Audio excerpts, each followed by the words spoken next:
Oh, hi, friends. Welcome back to this week's episode of Baking Through Betty. I realize I'm a little late posting this week. I was a little late posting another video this week. I just got behind. So, without further ado, welcome back to the series where I am baking and cooking through every single recipe in my grandmother's 1950s Betty Crocker picture cookbook. This week we are doing chocolate coconut drops. Now, I just want to tell you that every week before I start these episodes, I read through the recipe not only to make sure that I have all the ingredients, but to make sure that I'm going to have my stove or oven prepared prior to starting. So, I'm going to read you this recipe and show you why it's important to do that, to read through the whole thing. And this is a rather short recipe. Anyways, so we're going to melt over water chocolate, sweetened condensed milk, coconut, and walnuts. The only modification to this recipe that I have is that my coconut is not chopped. It's the shredded coconut that I used quite a few recipes ago. That's just what I had, and I have exactly the right amount. The instructions: to drop by teaspoonfuls onto a baking sheet in the shape of bonbons. We're going to then place that into a moderate oven, 350 degrees. So, before this introduction, I preheated my oven, or I am working on preheating my oven, because I don't want to get through all of this, get it melted, get it going, only to find out that I didn't have to wait for my oven to preheat and possibly not be baking these at the melted temperature that they get to. There's no temperature listed, thank goodness, this week. So, let's get started. So, in our bowl that is going to be used as our little modified double boiler to melt everything, we are going to put 2 ounces, or that's generally 2 bars, of unsweetened chocolate. That obviously wasn't quite 2 ounces. It's not even a full ounce. So I'm glad I had 2 of these in my cabinet ready to go. Oh, look at that. They actually broke off quite well. 1.4, 1.95. These squares are obviously not good, solid 1 ounce squares. I'm going to just put little pieces. Oh my gosh, that's exactly 2 ounces. I love exact numbers, that's beautiful. So for me that was like 3 3/4 squares. So we're gonna move this over to our double boiler. And turn our heat on, that would be helpful. And now that it's melted, we are going to stir in 1 can, I have no idea what size, of sweetened condensed milk. And really the recipe does not at all specify what size can to use. So that was fun. I think the can sizes are pretty standard. And funny story, I actually had a can of sweetened condensed milk in my cabinet. And I have no idea where it came from, but I think it followed me from our last house because it expired in February of 2015. It is currently 2024. So, yeah, I threw that one away, and this was the only ingredient that I actually had to buy for this recipe. Next, we're going to add 1/2 pound of coconut. Again, I have shredded, not, oh my god, that's a lot. Not, whatchamacallit, chopped, as it specifies. And then a measly little 1/2 cup of chopped walnuts, which I had. Okay. It's actually not hot. I mean, it is hot, but it's not like that hot. Not flinch hot.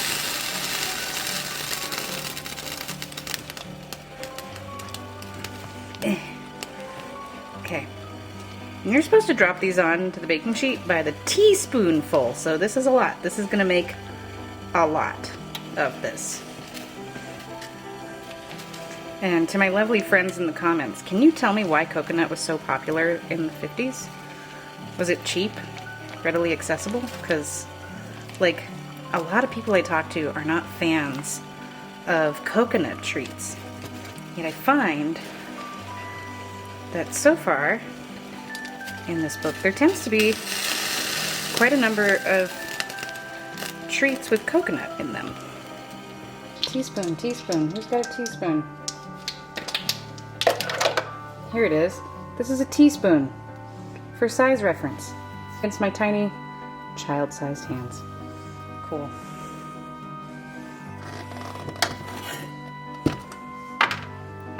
Okay, so it says the size of bonbons, and I was like that ice cream treat, like bonbons. So let's start with that. I mean, okay. Is this gonna be another messy hands-on? Possibly. I wanna know who's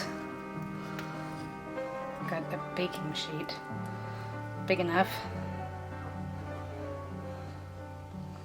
to fit this much. Can we just shape and go on the baking mat, please?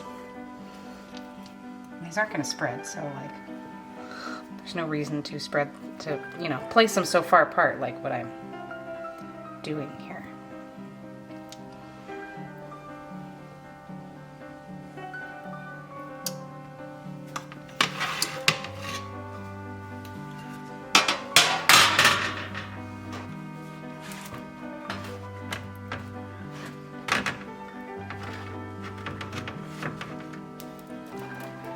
Okay, I have had to break out a second baking sheet here because I ran out of room on the first one.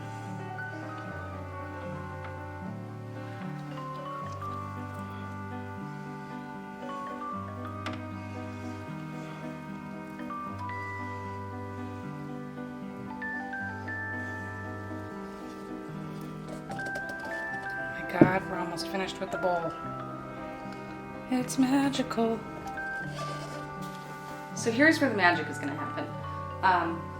Remember how I preheated my oven to 350? Well, I'm going to put these baking sheets in, and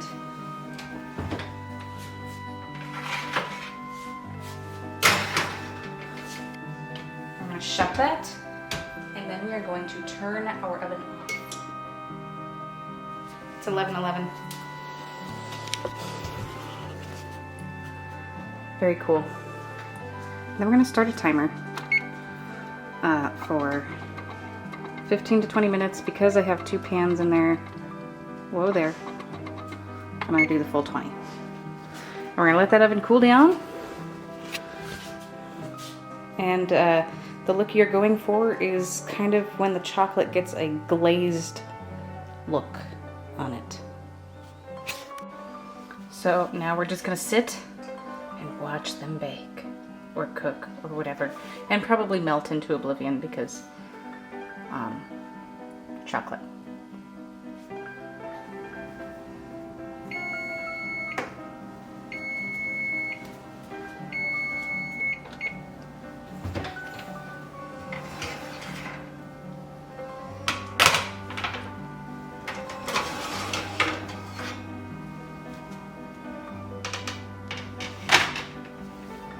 So that's it, the end of the recipe. I'm not sure if I'm supposed to let them harden before I eat them or what. But I'm gonna try one now. Let's take you. Oh, yeah, they're kind of squishy. Oh yeah, they're gonna harden up. But I'm impatient. So, chocolate, condensed milk, coconut, and walnuts. Doesn't sound like a bad combo. Oh my god. Oh, I got my shirt. Thankfully, it's not like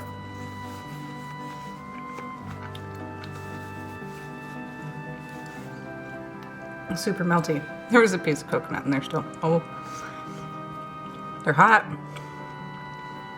They're good.